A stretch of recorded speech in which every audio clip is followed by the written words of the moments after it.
Começa agora mais um episódio do Vai Ter Copa, o podcast que é um intensivão para você que quer saber tudo sobre as 48 seleções que vão disputar o Mundial. Eu sou o Pedro Paulo Lima e já deixo aqui o pedido de sempre para você nos seguir em todas as redes sociais, @Vai Ter Copa Podcast no Instagram e no TikTok, além de se inscrever no nosso canal no YouTube, deixar o like aqui se você está assistindo esse vídeo pelo YouTube. Se você está nos ouvindo pela sua plataforma de podcast favorita, deixe o seu gostei, nos siga na plataforma, enfim, faça o que puder para ajudar o projeto, além de acessar o nosso site vaitercopa.com.br para ter as informações mais relevantes sobre o que acontece no futebol de seleções. Hoje nós voltamos ao continente asiático para falar de uma seleção que vai fazer a sua estreia no torneio. É a primeira vez que esse país disputa a Copa do Mundo. Anteriormente eles já tinham chegado na repescagem, mas caíram diante do Uruguai para a Copa de 2014, mas agora eles conseguiram a classificação direta, não foi nem pela repescagem, eles se classificaram em segundo em um grupo que tinha duas seleções que vão disputar a Copa, Coreia do Sul e Iraque. Eles conseguiram essa classificação e chamaram a atenção pelo seu desempenho ofensivo. Foi um ciclo bem regular dessa seleção, inclusive eles conseguiram 2 vice-campeonatos muito importantes. Foram vice-campeões da Copa da Ásia e da Copa Árabe. Na Copa Árabe eles perderam na final contra o Marrocos, e na Copa da Ásia eles foram derrotados pelo Catar. Mas o fato é que pela primeira vez na história, nessa Copa, vai ter Jordânia. E para falar sobre a Jordânia, trouxemos um especialista no futebol asiático, no geral, ele acompanhou muito as eliminatórias asiáticas, e hoje vai nos ajudar a falar dessa seleção que está estreando na Copa, Bruno Mioto. Bruno, muito obrigado pela sua participação e já falar pra gente aí o que você tá esperando dessa seleção da Jordânia, pensando na próxima Copa. Boa tarde, Pedro, boa tarde a todos que estão nos ouvindo aqui no Vai Ter Copa, né, primeira participação, que vocês vão me ver bastante ainda por aqui, né, porque vamos falar de várias seleções asiáticas, né, e eu tô com uma expectativa muito boa pra Jordânia, porque é um time que cresceu muito nos últimos anos, e é uma seleção que promete dar trabalho para as principais equipes do seu grupo na Copa do Mundo. Eu acrescento no que você tá falando, que eu tenho até uma expectativa. Não acho que é uma seleção que vai brigar, que vai competir tanto, mas eu não acho que é uma seleção que vai fazer jogos chatos. A gente já falou de algumas seleções que são inferiores, que provavelmente vão só para se defender. Mas nesse episódio a gente vai comentar um pouco que a Jordânia não é um time que eu imagino se retrancando tanto durante a Copa. Acho que eles podem ter jogos que eles vão marcar gols, sofrer bastante gols. E eu acho que o entretenimento eles vão conseguir entregar, se não entregarem resultado, o que é um pouco mais difícil. Então já vamos falar do time da Jordânia, já vamos falar um pouco sobre o estilo de jogo. A equipe joga num 3-4-3 e se defende em uma linha de 5, e na fase ofensiva libera os alas e os meias jogam pela ponta. Então eles alternam meio que em duas formações, ou eles ficam num 5-4-1 para se defender, e na fase ofensiva eles já têm esse 3-4-3 e os pontas muitas vezes até levando o jogo mais para dentro. A gente sempre pega uma escalação para exemplificar, e a gente pegou desse jogo contra a Albânia pelas eliminatórias. A Jordânia perdeu esse jogo. Eu peguei essa escalação porque é a que tem mais cara de titular, levando em conta o que a gente imagina para a Copa. Mas a escalação desse amistoso foi o goleiro Yazid Aboulayla, na defesa Abu Al-Nadi, Nassib e Al-Worani, Kiraishi, Sadeh, Al-Rashdan e Hashish, e no ataque Musa Al-Tamari, Al-Naimat e Ouan. Eu me esforcei muito para falar essa escalação, mas enfim, Bruno, você imagina que a escalação da Copa seja diferente dessa? O que a gente pode falar disso? Então, eu acho que essa escalação aí, eu acho que não vai mudar muita coisa. Acho que só faltou aí, talvez, o Yazan Al-Arabi, que é o zagueiro, né? Um dos zagueiros principais, um dos pilares defensivos da Jordânia, né? Que joga que inclusive acabou de ser transferido para jogar no FCCU da Coreia, né? Ou seja, é um time interessante, né? A gente vê aí o Nassib, né? O Al-Hurani, a Boal-Nad, né? O Quraish ali como uma ajuda ali da volância, né? Questão de transição entre meio e lateral, né? O Abulai lá na frente, no gol, né? Como um dos pilares de experiência desse time, ele, inclusive, que ele é um dos grandes nomes que joga dentro da Jordânia, né? E aí você tem esse meio de campo com o Rashish, com o Al-Rashdan e o Sadeh, né? Que criam um pouco mais, né? E no ataque vemos aí que só é o trio de ataque aí que é as peças mais fortes, né, da Jordânia, que é o Altamari, que vem fazendo boas campanhas, né, na Liga Francesa, né? O Al-Naimat, que ajuda muito o Altamari, né, na questão de fazer gols, né? Acho que aqui, a gente tá vendo aqui que acho que é o Altamari pela esquerda e o Al-Naimat ali centralizado com o Ali Owen, né? Que é uma figura importante, é um reforço importante para a criação de gols na equipe da Jordânia, e é um time que dá pra gente esperar que, ok, não é uma das grandes seleções da Ásia, não é, mas é um time que pode render um pouco mais do que a gente espera de um time, né, que vai lá só para passear. Eu acho que a Jordânia tem boas chances de, pelo menos, fazer um bom jogo contra algumas seleções que não sejam a Argentina, que é a principal favorita desse grupo. Eu não vou falar que o grupo da Jordânia é exatamente acessível, mas tem grupos piores. Acho que no jogo contra a Argentina, a Jordânia fica bem atrás, mas tem condição de incomodar tanto a Áustria como a Argélia.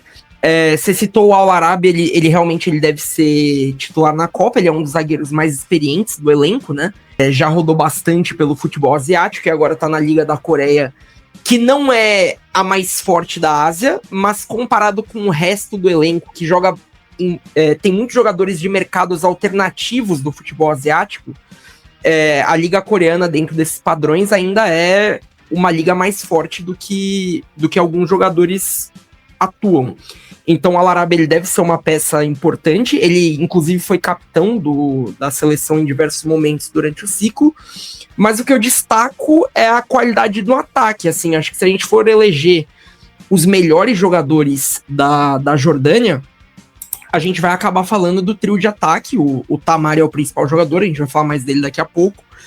Mas esses três, o Al-Naimat, o Oluan e o Tamari, são os principais jogadores, e a Jordânia tem condição de incomodar tanto a Áustria quanto a Argélia com esse poder de fogo que eles têm. Queria falar um pouco sobre o trabalho do técnico, né, do marroquino Jamal Selami, e como tem sido a passagem dele da Jordânia até aqui. Então, nós vamos primeiro, antes de começar aqui com a questão do Jamal Selami, é que após a campanha histórica da Copa da Ásia, né, que quem estava treinando a Jordânia era o Hossein Amouta, que era outro treinador marroquino, inclusive, que liderou pegou um grupo muito complicado na verdade, nem complicado assim, mais equilibrado, né, com Coreia do Sul, Bahrein e Malásia. Acabou terminando em primeiro nesse grupo a Jordânia, acabou eliminando o Iraque nas oitavas de final, um jogo frenético que foi pra prorrogação. A Jordânia teve um jogador a menos, um dos gols do Iraque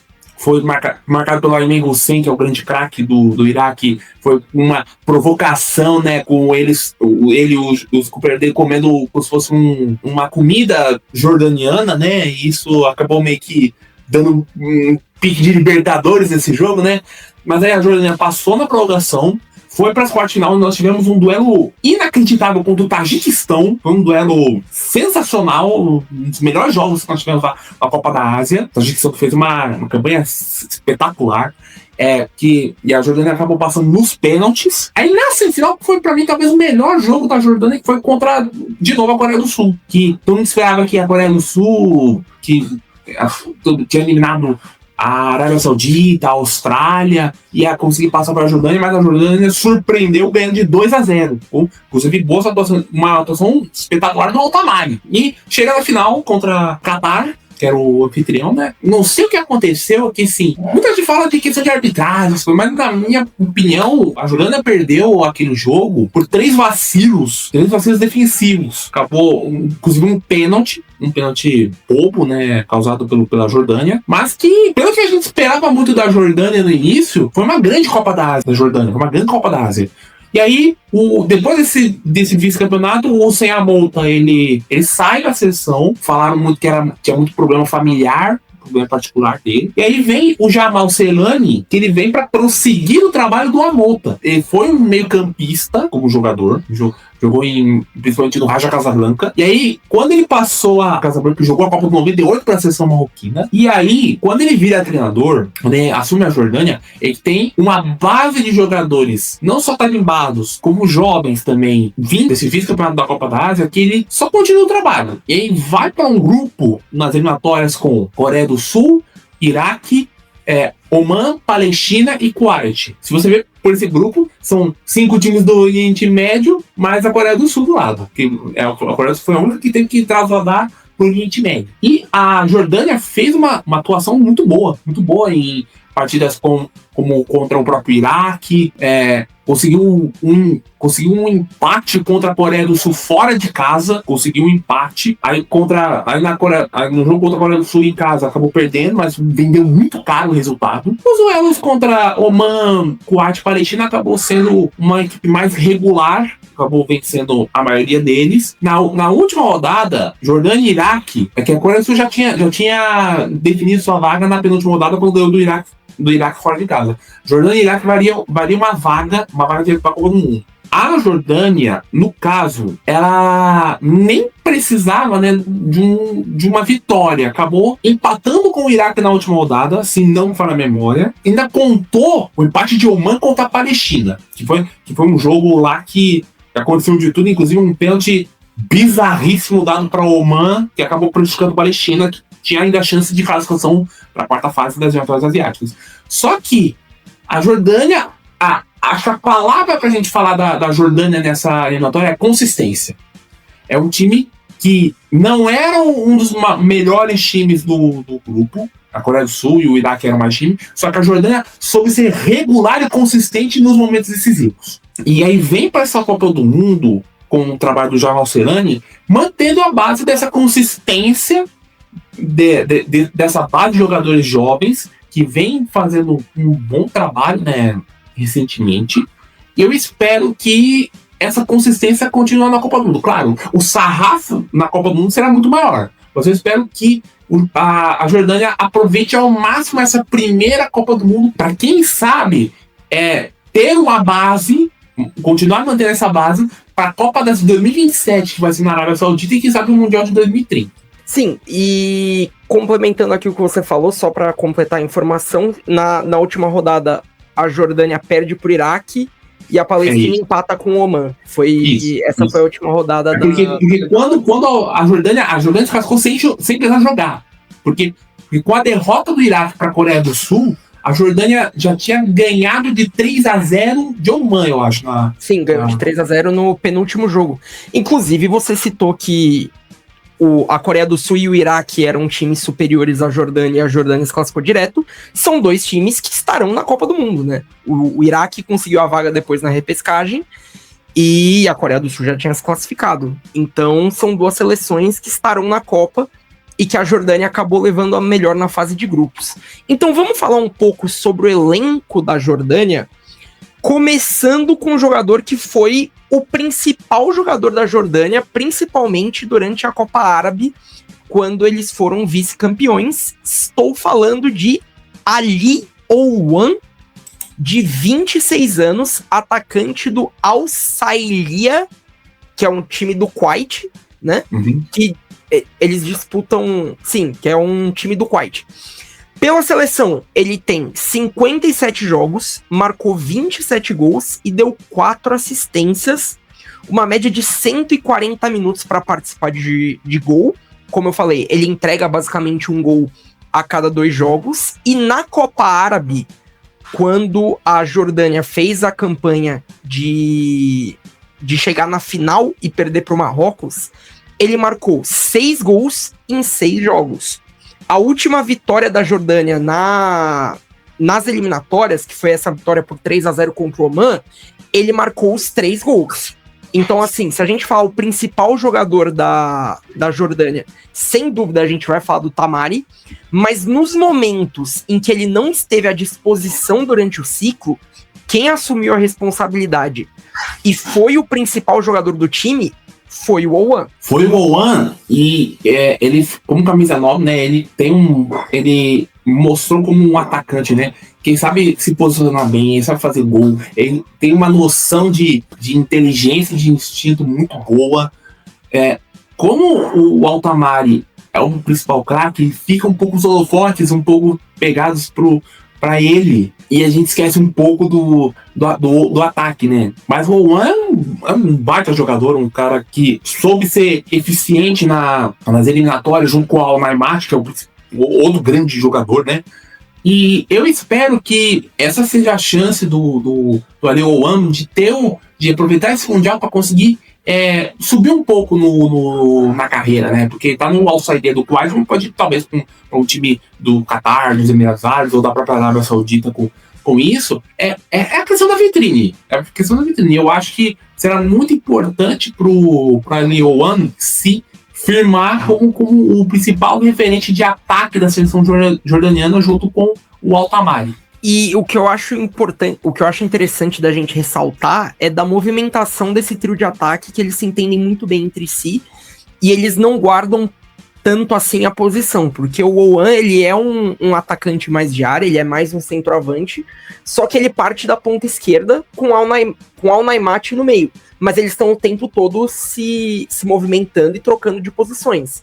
Então isso é algo que no cenário asiático, quando eles enfrentam seleções que permitem com que eles construam mais tempo com a bola, essa movimentação é muito importante para eles terem esse poder ofensivo que eles demonstraram durante todo o ciclo. É lógico que na Copa o nível de enfrentamento vai subir bastante, mas essa movimentação do trio de ataque talvez tenha sido o principal ponto forte da Jordânia durante o ciclo. Então vamos falar do principal jogador da Jordânia agora, certo? Estamos falando de Moussa Altamari, atacante de 29 anos do Rennes, clube da França. Pela seleção, ele tem 74 jogos, marcou 23 gols e deu 14 assistências. Uma média de 150 minutos para participar de um gol. E a temporada 24-25 dele foi bem apagada, ele não estava muito bem firmado no Rennes, teve alguns problemas físicos.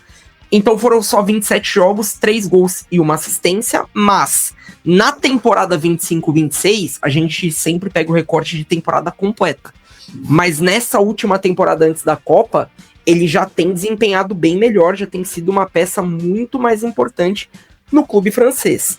Ele é o único jogador da Jordânia, do elenco da seleção, que atua na Europa e, consequentemente, ele é a principal referência tanto técnica quanto de liderança mesmo no time, afinal ele é o capitão. Então o que podemos esperar de Moussa Altamari?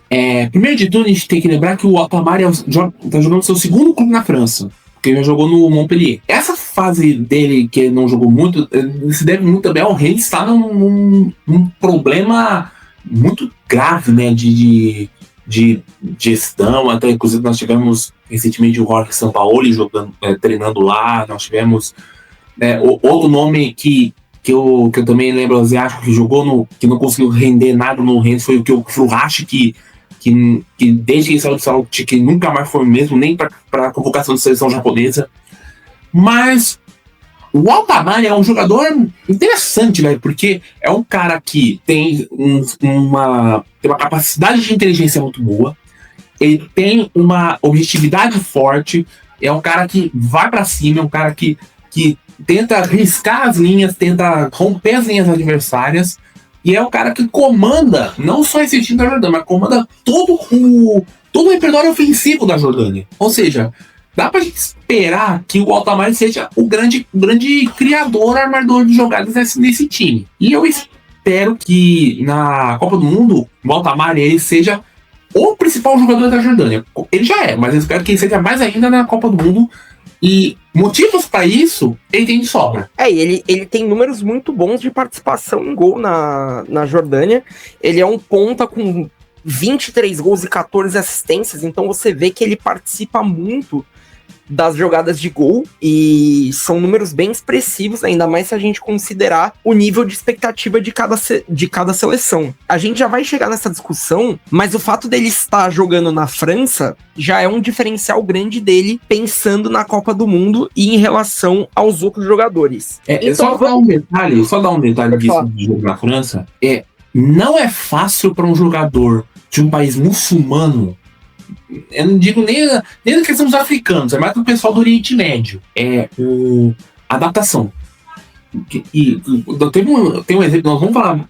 Acho que você já falou com o pessoal, quem fez na Arábia Saudita, mas o Saud Abdulhamid, ele saiu da Arábia Saudita, jogou na Roma, não teve muito espaço na Roma, ele vai pro LAN. E no LAN, após uma primeira temporada de adaptação, ele vira um dos principais nomes do LAN nessa temporada. Tanto que o LAN chega na final da Copa da França, inclusive o LAN tá brigando pelo título, né, na Ligue 1, né?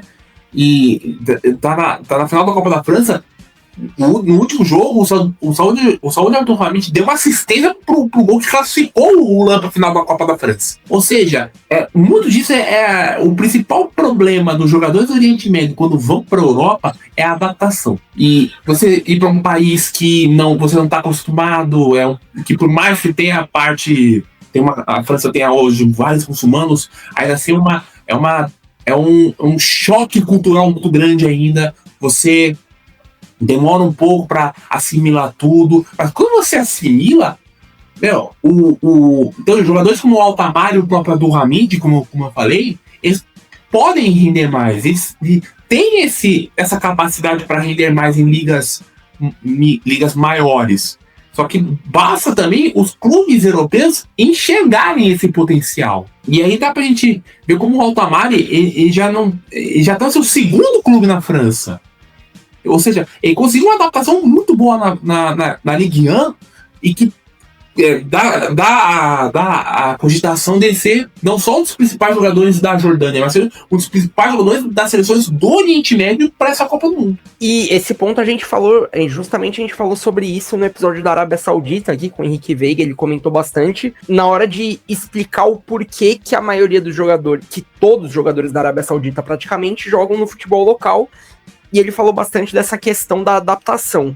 Isso a gente já pode ligar e entrar na discussão de pontos fortes e fracos sobre a seleção da Jordânia. E a primeira coisa que eu vou apontar aqui é que são pouquíssimos jogadores que jogam em ligas fortes.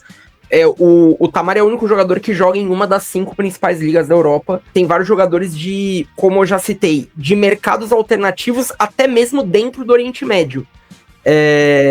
Você tá falando do Sabra, né? Sabra. Isso, joga Sabra. no Lokomotiv de Zagreb.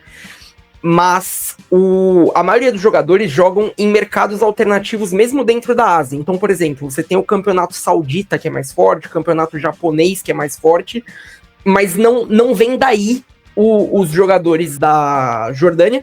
Até os que jogam na Arábia Saudita não jogam nos principais times. Estão ali em times mais de meio de tabela, para baixo. Então, eles não têm esse costume do jogo grande, da competição em alto nível. O quanto que isso pode ser um problema para a Jordânia nessa Copa do Mundo? Pode ser a questão da falta de cancha, né? A falta de casca. Experiência nos duelos contra a Argentina, contra a Áustria e contra a Argélia. Só que na Copa da Ásia nós vimos a Jordânia competindo muito bem contra seleções mais fortes que nem ela, como a Coreia do Sul. Coreia do Sul, a Coreia do Sul não vive um grande momento, inclusive, mas a Jordânia competiu muito bem. E a Jordânia não perdeu os 2 jogos contra a Coreia do Sul. A Jordânia empatou na fase de grupos e ganhou na semifinal. Ou seja, eu vejo uma certa evolução nessa questão de jogar duelos mais fortes, só que obviamente, né, não é a mesma coisa que você enfrentar a Coreia do Sul do que você ter que enfrentar uma Argentina, não é. Não é um sarrafo muito mais alto. A Áustria também apesar da Áustria não ser uma das grandes forças europeias, é um time que vem voltando a melhorar muito no cenário. A Argélia é um time que tem marés, tem bons jogadores, e é um time que, pelo técnico ser um marroquino, é um time que casa. Ou seja, eu acho que a Jordânia tem mais chances de conseguir um bom resultado contra a Argélia, porque são duas seleções que jogam parecido, jogam um estilo muito parecido. Mas é aquele que a gente vem falando, né? A seleção jordaniana é uma seleção que, dentro da Ásia, ela começou a competir bastante contra as principais forças, só que fora da Ásia a gente não sabe ainda o que a gente vai esperar da Jordânia desses duelos mais pesados. Exatamente, e a gente sempre cita quando em seleções grandes tem muitos jogadores jovens que estão indo para a primeira Copa do Mundo. Na Jordânia, 100% dos jogadores vão jogar a primeira Copa do Mundo, porque é a primeira vez que o país disputa.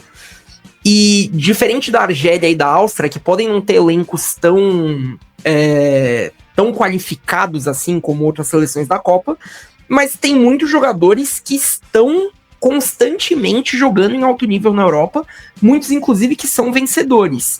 Então essa experiência dentro do elenco de jogadores de ligas competitivas e que muitos deles também têm títulos na carreira dentro dessas ligas, essa experiência que a Jordânia fica bem atrás das outras seleções do grupo, e tem uma campeã mundial no grupo também, a atual campeã mundial. Então realmente é um grupo que existem grupos que têm 3 seleções até de nível superior. Para a Jordânia, eu acho que competir com essas 2 seleções vai ser mais difícil.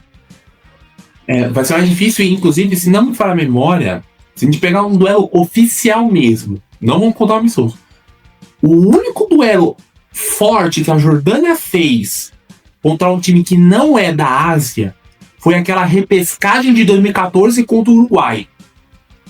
Que a Jordânia acabou surpreendendo nas eliminatórias de 2014, tinha ficado no grupo do Japão, da Austrália, e acabou surpreendendo, avançando para a repescagem, eliminando o Uzbequistão.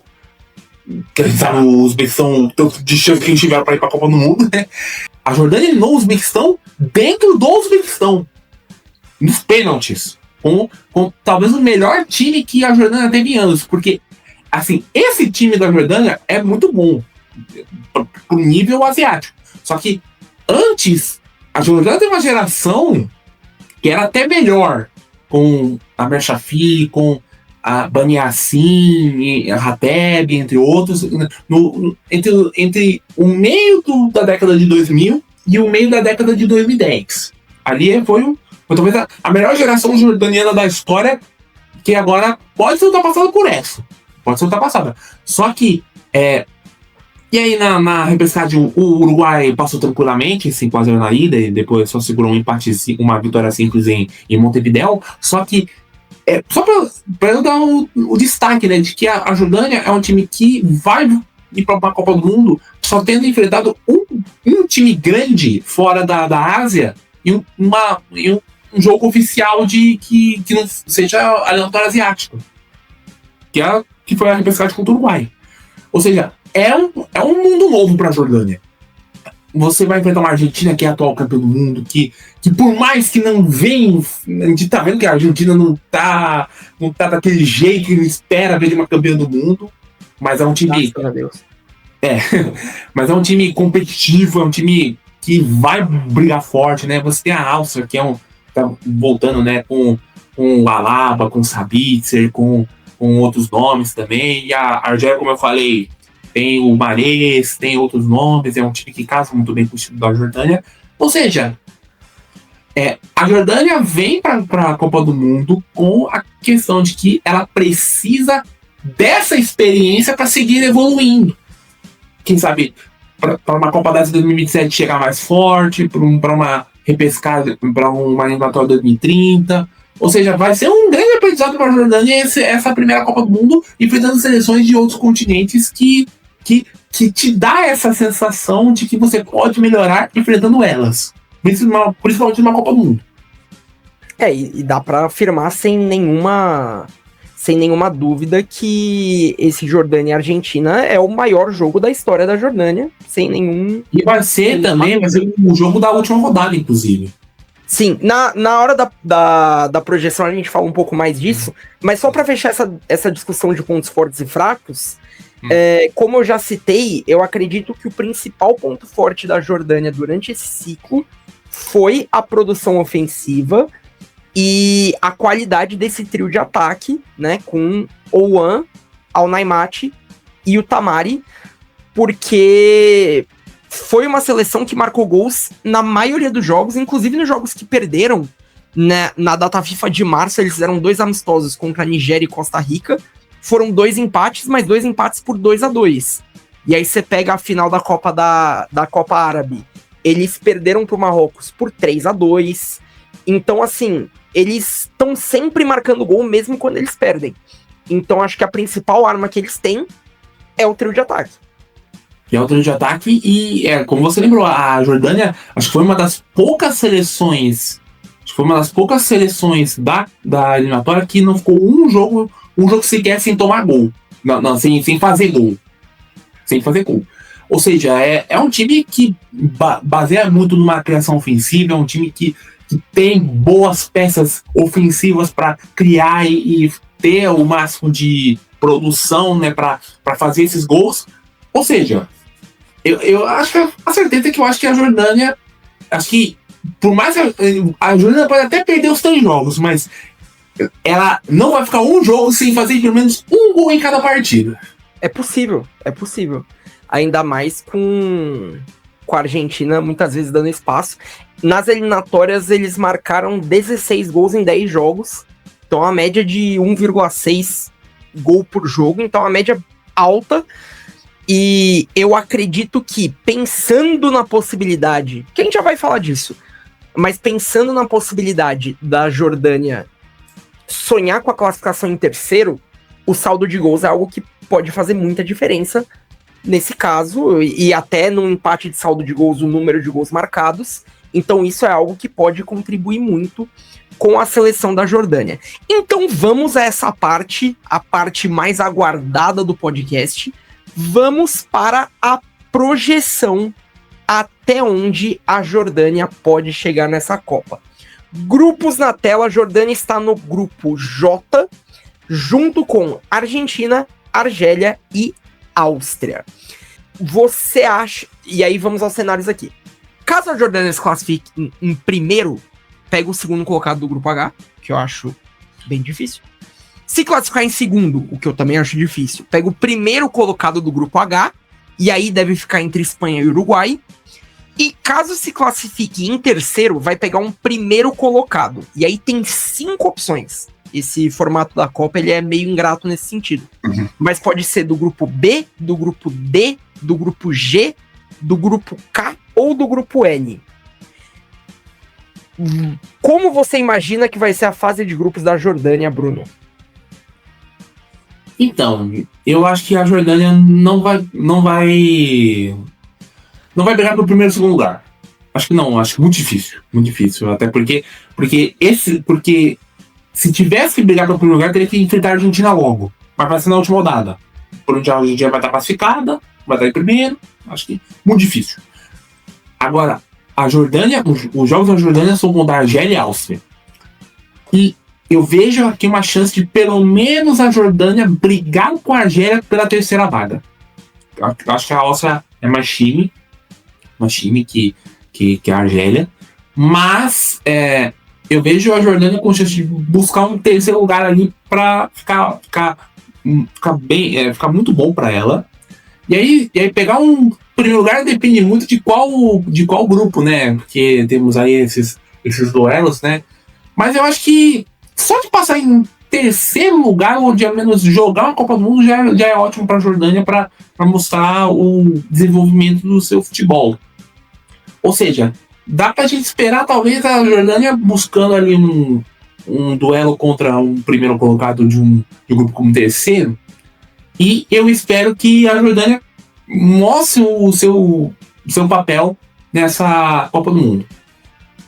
Eu concordo com o que você falou aqui. A gente tem que sempre lembrar que o nível de exigência de outras seleções não é o mesmo que o nosso.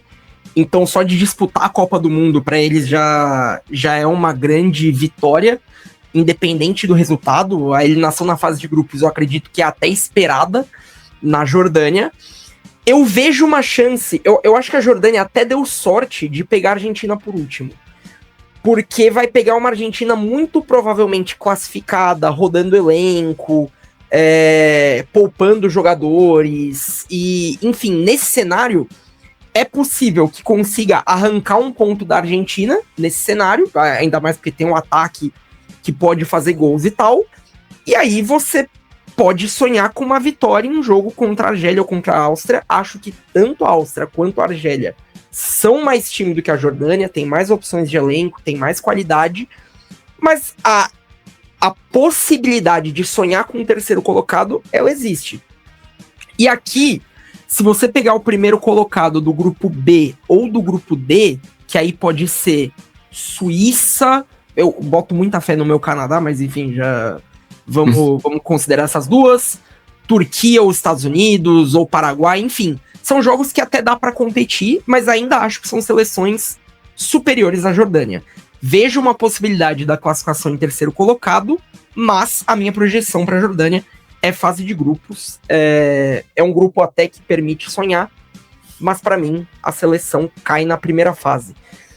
Só um detalhe de você falar do grupo D, tem a Austrália. Vai falar depois de um episódio sobre a Austrália, mas a Austrália, na Copa da 2019, ela iniciou sua campanha perdendo para a Jordânia. Ou seja, dá pra gente esperar. Acho que se cair uma seleção asiática contra a Jordânia, é um duelo de times que já se conhecem, já sabem, já se enfrentaram, e a Jordânia tem mais oportunidade de conseguir levar melhor.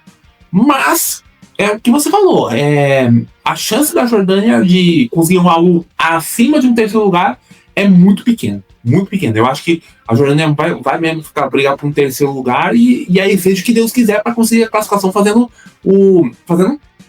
jogando um saldo de gols. Porque eu acho que pode ser uma chance da Jordânia buscar uma classificação com o ataque que tem. Eu considero o grupo D o mais equilibrado da Copa, mas a gente já falou sobre Paraguai e Estados Unidos. Em breve falaremos sobre Austrália e Turquia. Então, Bruno, mais uma vez, muito obrigado pela sua participação. Se quiser falar divulgar algum trabalho seu, fica à vontade, esse é o momento para fazer isso. Muito obrigado, Pedro. Eu vou até compartilhar aqui, ó. Aqui tá o Medium, aqui tudo. Aqui, ó, fiz um balanço da data FIFA masculina. Aqui, Copa da Ásia feminina também, os guias aqui que eu fiz. Vou fazer o guia das seleções asiáticas para a Copa do Mundo. E eu tenho meus perfis, tá aí no GC, né? São todos os perfis com esse perfil, tanto o Instagram quanto o X, quanto o Blue Sky. São todos esses nesse endereço aí, que tá no GC. E eu fico com muita honra de ter sido convidado e nós vamos ter várias seleções asiáticas pra gente falar e eu espero que eu seja convidado para mais episódios para falar de seleções asiáticas, porque é um futebol que antes eu acompanhava muito pela seleção japonesa, junto com o nosso companheiro, né, o Matheus, que fez o programa com você, né? A gente cobre a seleção japonesa, tanto masculina quanto feminina, a gente cobre ligas de clubes também, e eu expandi agora, eu não tô falando só da seleção japonesa, tô falando do futebol asiático como um todo, né? Eu expandi meu conteúdo, e agora eu tô falando muito mais de futebol asiático para todos vocês, mas já deixando claro, né, eu espero muito que a gente tenha mais vídeos de análise de seleções asiáticas aqui nesse podcast. Teremos, já está convidado em breve mais episódios sobre seleções asiáticas, mas mais uma vez, muito obrigado. Então é isso, mais uma vez, muito obrigado ao Bruno, sigam ele nas redes sociais e acompanhem o perfil dele no Medium, onde ele tem esse guia da Copa das Seleções Asiáticas Femininas e em breve um sobre a Copa do Mundo Masculina, e vocês também o verão aqui em outros episódios para falar sobre seleções asiáticas. Mais uma vez eu peço para que você nos siga nas redes sociais, @VaiTerCopaPodcast no Instagram e no TikTok, se inscreva no nosso canal no YouTube, deixe o gostei no vídeo, nos siga na sua plataforma de podcast favorita e deixe a sua avaliação, e em breve nós voltaremos para falar de mais uma seleção. Muito obrigado pela sua audiência, e se você chegou agora, fica que vai ter Copa.